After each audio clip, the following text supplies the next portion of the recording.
दोस्तों, आपके लिए जो कविता आज मैं पढ़ने जा रहा हूँ वो कवि संदीप द्विवेदी जी की कविता है। बोलो कहाँ तक टिक सकोगे यदि राम सा संघर्ष हो।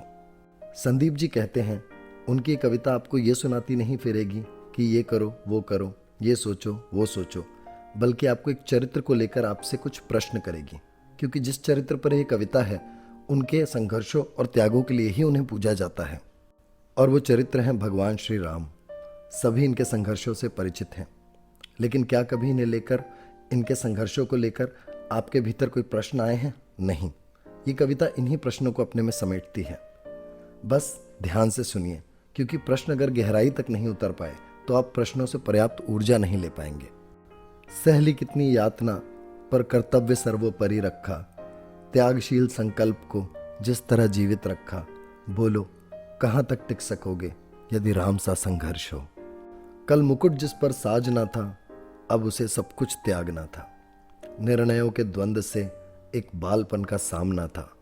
वचन भी था थामना, आदेश भी था मानना। तब इस तरह सोचो स्वयं को, धर्म पर तुम रख सकोगे। बोलो कहाँ तक टिक सकोगे यदि राम सा संघर्ष हो। प्रजा तो बस राम की थी, दुनिया उसे तो जप रही थी। वचन ही था तोड़ देता, धर्म ही था छोड़ देता। पर पीढ़ियां क्या सीख लेंगी, राम की चिंता यही थी। हो छिन रहा एक क्षण में सब कुछ, सोचो एक क्षण क्या करोगे। बोलो कहाँ तक टिक सकोगे यदि राम सा संघर्ष हो। केवट न जाने क्या किया था, सौभाग्य जो उसको मिला था। राम से ही तारने को राम से ही लड़ गया था। कुलवंश उसके तर रहे थे, सब राम अर्पण कर रहे थे। जब सब कुछ हो बिखरा हुआ, तुम सहज कब तक रह सकोगे। बोलो कहाँ तक टिक सकोगे यदि राम सा संघर्ष हो। है याद वो घटना तुम्हें जब राम थे वनवास में। सिया थी हर ली गई, था कौन उनके साथ में। कुटी जब सूनी पड़ी थी, दो भाई और विपदा बड़ी थी। बोलो ऐसे मोड़ पर तुम धैर्य कब तक रख सकोगे। बोलो कहाँ तक टिक सकोगे यदि राम सा संघर्ष हो। वह तो स्वयं भगवान था, पर कहाँ उसमें मान था। किरदार भी ऐसा चुना जिसमें सिर्फ बलिदान था। मर्यादा के प्राण थे, रघुवंश के अभिमान थे। श्री राम के अध्याय से एक पृष्ठ हासिल कर सकोगे। बोलो कहाँ तक टिक सकोगे यदि राम सा संघर्ष हो। व्यथा इतनी ही नहीं है, कथा इतनी ही नहीं है।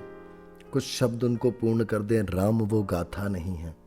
जब तपे संघर्ष में तब हुए उत्कर्ष में। क्या तुम ऐसी प्रेरणा पीढ़ियों के बन सकोगे। बोलो कहाँ तक तुम टिक सकोगे यदि राम सा संघर्ष हो। आशा करता हूँ कवि संदीप द्विवेदी जी की कविता आपको पसंद आई हो। आप देख रहे हैं निश्वसिता। इसी तरह की कविताओं के लिए जुड़े रहें निश्वसिता से। शेयर करें, सब्सक्राइब करें, ताकि प्रेरणा सब तक पहुँचे। धन्यवाद।